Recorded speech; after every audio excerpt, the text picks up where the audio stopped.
उत्तर प्रदेश के अलग अलग हिस्सों में आई बाढ़ ने लोगों का जीवन अस्त व्यस्त कर दिया है, तो वहीं किसानों के खेतों में लहराती फसलें और सब्जियां भी पानी में डूबकर सड़ गई हैं, जिससे किसानों के महीनों की मेहनत मिट्टी में मिल गई है। आज मैं जिस जगह पर मौजूद हूँ, ये पैलानी तहसील क्षेत्र का गांव है, जो पूरी तरह बाढ़ से भर जाता है।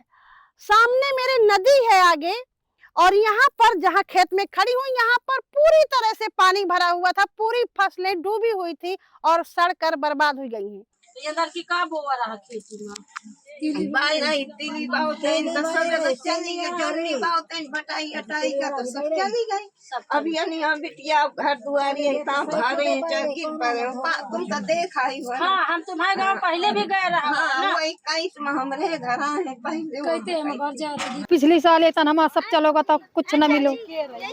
कम से कम 15-20 बीघा में तिली बाई रहा, अभी भी बाई है तिली को का मुर्दा को का रहरी का हवे। यहाँ का हवे हमरे एक बीघा खेती में थोड़े 10 परिवार को जिले सब अधिया बटाई के लिए, को नादा देवा वाले के लिए, को पैलानी के लिए।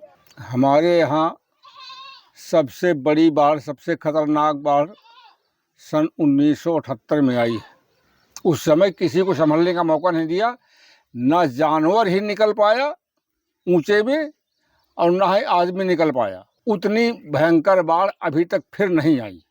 बाढ़ें तो आती हैं लेकिन उतना पानी 102 तक जाता है लगभग, इसके ऊपर फिर पानी नहीं। तो 102 जब पानी चला जाता है तो किस तरह का नुकसान होता है, खासकर फसलों का अगर देखा जाए? फसलें तो पूरी ही खत्म हो जाती हैं। कितनी जमीन है आपके पास? मेरे पास 25 बीघे है, 2 भाई हैं हम लोग। क्या बोया था आपने? हमने अपनी ज़मीन पे तिली, अरहर और ढूंढी जिसे कहते हैं सब बोई गई थी, और 2-3 बीघे में धान भी थे। धान तो हमारे ठीक है, लेकिन और सारी फसल हमारी नष्ट हो गई। कितने दिन पानी भरा रहा? पानी हमारे खेतों में जो इधर नीचे वाली ज़मीन है यहाँ तो 5-6 दिन पानी भरा हुआ था, जो कुछ ऊपर ज़मीन है तो वहाँ 2-3 दिन पानी भरा हुआ था, लेकिन फसल तो पूरी नष्ट हो ही गई है। केवल जहाँ तुम बैठी हो ये टिकुरी अं खेत खाली रहे, अं यहाँ से पानी रहोगे खूब खेतन में। हाँ, पूरा पानी रहोगे खेतन में, ये सगले रहोगे पानी। इन खेतन में कुछ बो रहा है? अरहरी रही है, अरहर रही है। हाँ, पटेलन के यहाँ तो दिखाते को नहीं है कुछ? नहीं तो बोलिए इतनी के रही है, छोट का। अब वो चली गए, खूंटी दिखाती हैं नान की ठाड़ी है। हाँ, और को मिल होती है अरहरी। तुम्हारे कितने बीघा में रही है अरहरी? 8 बीघा में।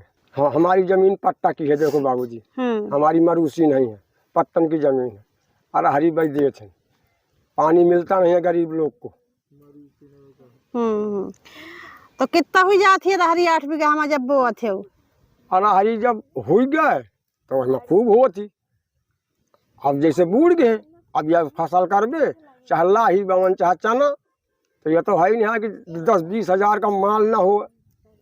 लेकिन जब सर्वे होता है तो लोगों का कहना है कि मुआवजा गिने चुने लोगों को मिलता है, क्योंकि ना तो उस तरह से सर्वे होता है और ना ही लोगों को मुआवजा दिया जाता है, सिर्फ कागज में खाना पूर्ति की जाती है। तो जब फसल खराब हो जाती है तो कुछ सर्वे वगैरह होता है? अरे सर्वे तो होता है, क्यों नहीं होता, लेकिन उसका कोई मायने नहीं होता। ऐसा क्यों? अरे कुछ मिलता नहीं, बस ये हो जाता है कि मिल जाएगा, वहाँ कागज गया यहाँ से। बटाई का लीने वहाँ नदिया में सब चली गए, तो का है अधिया बटाई वाले का हवे? मिली तो खेतिहर का मिली, तो सरकार को तो ये सोचो चाहिए कि जो बटाई का लीने तो वह को दे चाहिए, मुआवजा वह को मिलो चाहिए कि ना मिलो चाहिए, तो कुछ नहीं दे रही है।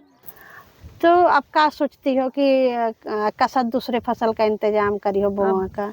अब यह है कि गेहूं है, चना है, जब अब आगे से बाव जाए तो बीज उज कसद खरीदी हो? माल का लीन जाए दाना तब बाव जाए।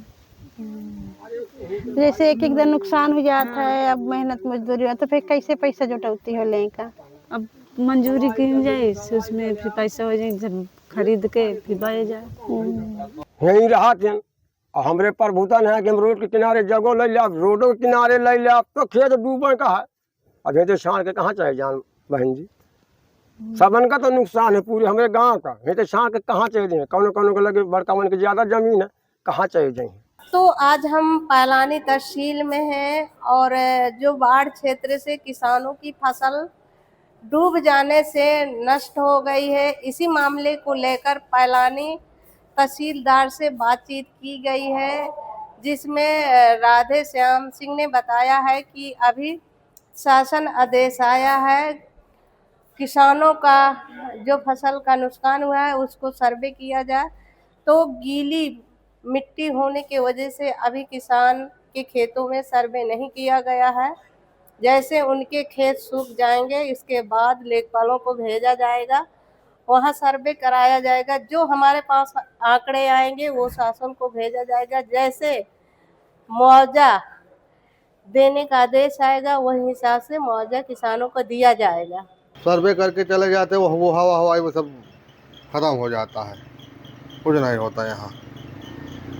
यहाँ किसान की अरे ना कुछ मिले तो कम से कम जो किसान लागत लगा के गया है, डीजल या किराए से किया है, वही मिल जाए, कुछ तो सहायता मिल जाए, लेकिन ऐसा कुछ नहीं है। खबर लहरिया, आपकी खबर आपकी भाषा।